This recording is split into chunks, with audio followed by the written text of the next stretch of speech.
साधक परिवार आपको दिखाए सच का आईना।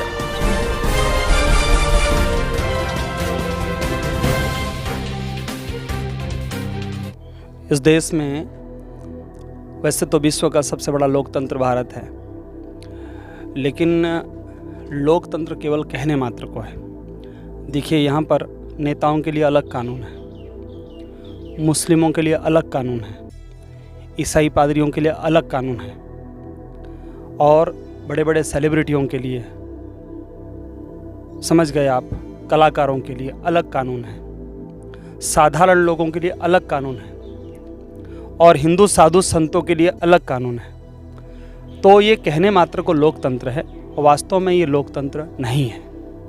लोकतंत्र था कभी हमारे देश में, राम राज्य था, उसको लोकतंत्र कहा गया है।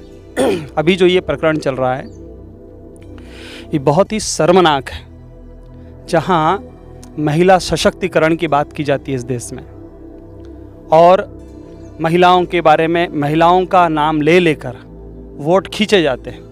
और ऐसी महिलाएं जिन्होंने देश का नाम रोशन किया है पूरे विश्व में, ओलंपिक के खिलाड़ी हो और उनके साथ ये घटनाएं घट रही हो, कुश्ती के फेडरेशन के अध्यक्ष के द्वारा उनका यौन शोषण किया गया हो और वो बहनें महीनों से मांग कर रही है। पहले भी ये मांग उठी थी, बड़े बड़े उन्होंने धरने दिए, सभी कुश्ती की जो बहनें हैं वो इकट्ठे होकर, लेकिन उनकी सुनवाई नहीं की गई। उस समय उनको आश्वासन देकर जांच कमेटी बनाकर उनको फिर गोल गोल घुमा दिया गया। जब उन्होंने देखा कि इतने महीनों के बाद भी कोई सुनवाई नहीं हो रही है और उनकी एफआईआर तक नहीं ली जा रही है, तो सोचिए कि मामला कितना गंभीर है, कितना संगीन है, कितना भारी षड्यंत्र है। षड्यंत्र का मतलब है कि उन लड़कियों के साथ कितना बड़ा अत्याचार हो रहा है, उन बहनों के साथ कितना बड़ा अत्याचार हो रहा है। लेकिन अगर बापूजी के मामले में देखें, 12 साल पुराना कोई केस हो, कोई खड़ी होकर बोल दे और बिना किसी सुनवाई के, बिना किसी जांच के सीधे सीधे बापूजी को कारागार में डाल दिया जाता है और सजाएं कर दी जाती है। वो भी कौन सी? आजीवन। जब तक आप जीवित रहेंगे जेल में ही रहेंगे, एक नहीं दो। और देखिए वहां का भी, जोधपुर का भी प्रकरण। क्योंकि जोधपुर की बात करें तो घटना जोधपुर में बताई जाती थी, दिल्ली के अंदर रात को 12 बजे एफआईआर ली जाती है और इस मामले में 2 महीने से तो सुनवाई, मतलब 2 महीने से तो जांच ही चल रही है और अभी वो खिलाड़ी बोल रहे हैं कि हमको एफआईआर करनी है, तो दिल्ली पुलिस एफआईआर नहीं दर्ज कर रही है। और आसाराम जी बापू के मामले में रात को 12 बजे कमला मार्केट थाने में एफआईआर दर्ज होती है। घटना है जोधपुर। आपको जानकारी के लिए बताऊं, जब पिछले बार जब बहनों ने धरना दिया था, वही कुश्ती के जो पहलवानों ने, तब जब आया उस एमपी के ऊपर, तो उसने सीधे सीधे धमकी दे दी थी, अगर मेरे ऊपर आंच आएगी तो कई लपेटे में आएंगे। आप समझ सकते हैं, कई लपेटे में, कई दिग्गज लपेटे में आने वाले। लेकिन इसलिए पूरा का पूरा नेता तंत्र चुप है और जो भी आज शासन व्यवस्था में बैठे हुए हैं वो लोग जानते हैं कि अगर वहाँ तक आंच पहुँचती है तो वो आंच धीरे धीरे कहाँ तक पहुँचेगी। आने वाला चुनाव है 2024 में और ये निर्दोष खिलाड़ियों के ऊपर है, जिन्होंने अपनी ज़िंदगी को दांव पे लगाकर भारत का नाम रोशन किया, वो भी ओलंपिक में। काफी सारे गोल्ड मेडलिस्ट भी लाए। ओलंपिक किसको कहते हैं? ओलंपिक के खिलाड़ियों के साथ अगर ऐसा हुआ हो, बापूजी के प्रकरण में हमारे आज भी करोड़ों लोगों को ये पता ही नहीं है कि मामला क्या है, कंफ्यूज है लोग। मैं स्पष्ट करना चाहता हूँ कि लड़की कहीं की, एफआईआर कहीं होता है, घटना कहीं की बताती है, उस समय बापू वहाँ होते ही नहीं हैं। एविडेंस हमारे पास पूरे मौजूद है, उन एविडेंस को, उन साक्ष्यों को अदालत स्वीकार नहीं करती है और सीधे सीधे बापूजी के ऊपर बिल्कुल आंख बंद करके, जिसको अंधा कानून कहते हैं, आंख में पट्टी बांधकर और एक तरफा निर्णय दिया जाता है। क्यों? अगर आज बापूजी का अपराध क्या है पता है? क्योंकि बापू हिंदू संत है। अगर बापू हिंदू संत ना होते ना, तो जैसे रेड कारपेट बिछाकर कोरोना की बीमारी फैलाने वाले मोहम्मद साद को दिल्ली से कौन ले जाता है और उनको लेकर आज तक पता ही नहीं चला कि कहाँ गया। और उस समय उस दिल्ली के उस जो मस्जिद में जहाँ पर ये लोग सब पकड़े गए थे, उसमें कौन कौन थे? चाइना के उइगर मुसलमान, कोई बाहर से आया, कोई ISI का है, कोई सऊदी अरब से आया, कोई कहाँ से, ये सब वहाँ पर इकट्ठे हुए थे। आज देखिए उनका कोई अता पता नहीं, कुछ नहीं। बापूजी की गलती क्या है? यही गलती है कि वो हिंदू संत है।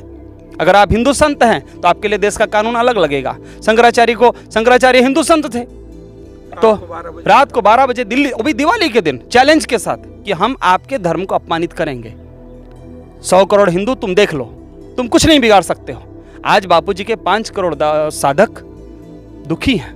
वो साधक भारत के नागरिक भी तो हैं, उसमें दलित है, सवर्ण है, आदिवासी है, सब लोग हैं। कोई सुन रहा है उनकी बात? तो ये कैसा लोकतंत्र है? ये तो लोकतंत्र नहीं है। अब अगर इस देश को, अभी देखिए देश की परिस्थितियां धीरे धीरे बिगड़ रही है, एक अराजकता, एक अविश्वास का माहौल बन रहा है।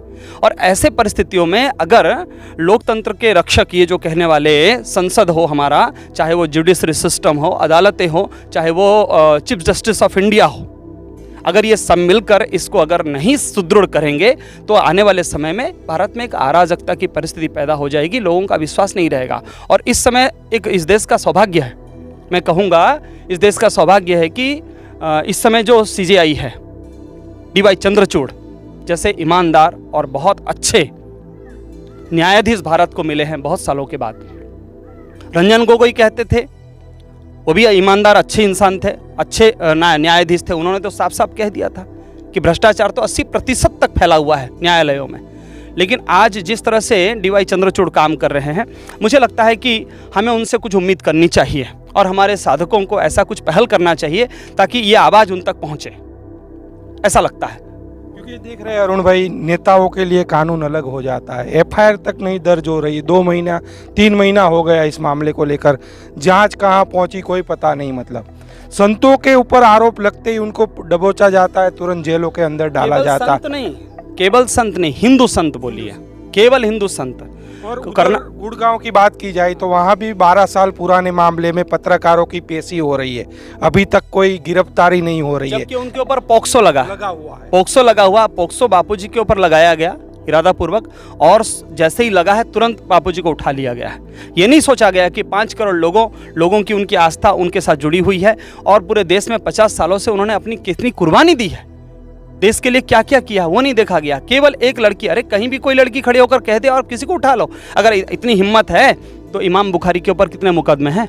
दम है तो हाथ लगा के दिखाओ, वो तो तुम्हारी छाती पे, दिल्ली पे ही बैठा है। और ये फ्रैंको मुलक्कल जो पादरी था, केरल का पादरी, फ्रैंको मुलक्कल के ऊपर तो रेप का पूरा सिद्ध हुआ। उनकी ननों ने जुलूस निकाला सड़कों पे, हाँ 13 ननों ने FIR किया, जुलूस निकाला, इसको बंद भी किया गया। बाद में क्या हुआ? निर्दोष बरी कर दिया गया। तो ये बहुत शर्मनाक है। अभी अभी क्या हुआ है, कर्नाटक के बहुत बड़े संत हैं, वो लिंगायत समुदाय से बहुत बड़े वो गुरु हैं। उस लिंगायत समाज को उनसे तोड़ने के लिए और वहाँ के हिंदू धर्म को, हिंदुओं को वहाँ से उनको बदनाम करने के लिए, ताकि उस संत से उनकी आस्था टूट जाए तो फिर वो भी धीरे धीरे कन्वर्ट होंगे। तो उस संत को भी ऐसे ही किसी एक झूठे आरोप में जेल में डाल दिया गया है। तो ये सिलसिला बहुत बहुत खतरनाक है। और विशेष करके बापूजी के साथ जो ये चल रहा है मामला, ये समझ लीजिए कि एक अंतर्राष्ट्रीय षड्यंत्र तो है ही है, लेकिन उसके साथ ही साथ ये हमारे देश के लोगों का भी कोई कम इसमें हाथ नहीं है। और सुब्रमण्यम स्वामी ने साफ साफ कह दिया है, कुछ ज़्यादा विस्तार करने की जरूरत नहीं है। राम जेठमलानी जी बहुत बड़े वकील हो गए इस देश के, अब तो नहीं रहे। उन्होंने तो साफ साफ कह दिया था, अगर जो रूलिंग पार्टी इस समय देश की, उसको अगर देश पे शासन करना है तो बापू को अंदर रखना पड़ेगा। और आपको कह देता हूँ, पुष्पेंद्र कुलश्रेष्ठ बहुत बड़े यूट्यूबर है, बहुत बुद्धिजीवी हैं, बड़े प्रवक्ता हैं, सेमिनार्स करते हैं, बड़े बड़े सभाओं में जाते हैं। उन्होंने भी अभी कह दिया कि बापूजी से रूलिंग पार्टी को खतरा है, इसलिए वो बापूजी को नहीं छोड़ेगी।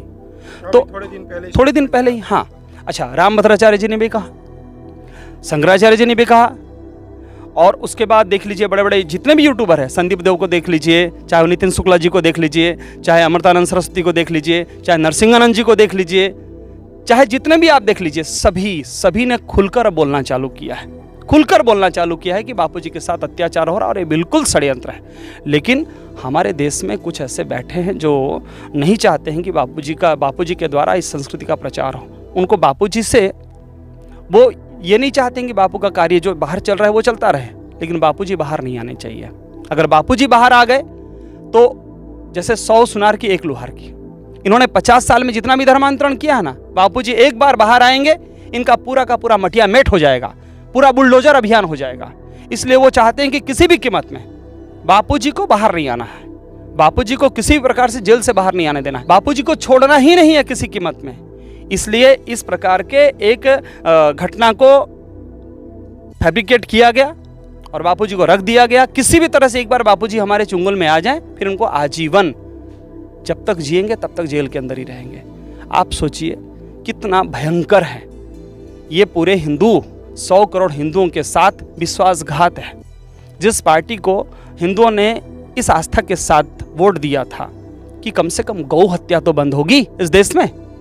अरे हम कहते हैं चलो बापूजी के प्रति आपको बड़ा भारी द्वेष है ना, अरे गौ हत्या तो बंद करा दो देश में। देवराहा बाबा जी बहुत बड़े योगी हो गए, सिद्ध योगी हो गए, हजारों वर्षों की उनकी आयु थी, अभी अभी उनका शरीर ब्रह्मलीन हुआ है। यमुना किनारे रहते थे वृंदावन में। उन्होंने कहा था कि जब तक इस देश में गाय का रक्त गिरता रहेगा इस देश में शांति नहीं आ सकती। जब आप शासन व्यवस्था में नहीं थे, आप तो उनके ऊपर आक्षेप करते थे कि गौ हत्या बंद करो, गौ हत्या बंद करो, गौ हत्या बंद करो।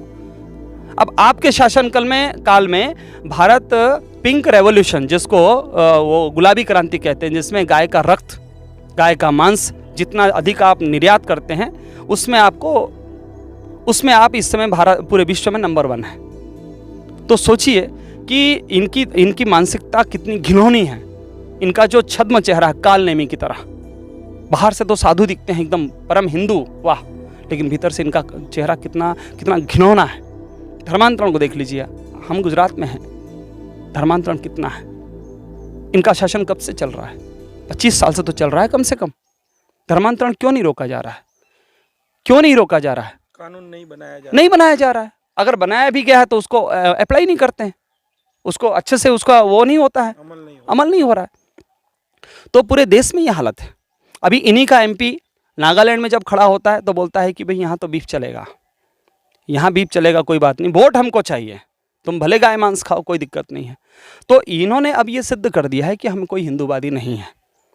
तो इस पूरे मुद्दे को लेकर आपकी क्या राय है? कमेंट बॉक्स में जाकर अवश्य कमेंट करिए, और जो चैनल पे नए आए हैं तो ज़रूर से सब्सक्राइब कीजिए और वीडियो को अवश्य शेयर कीजिए।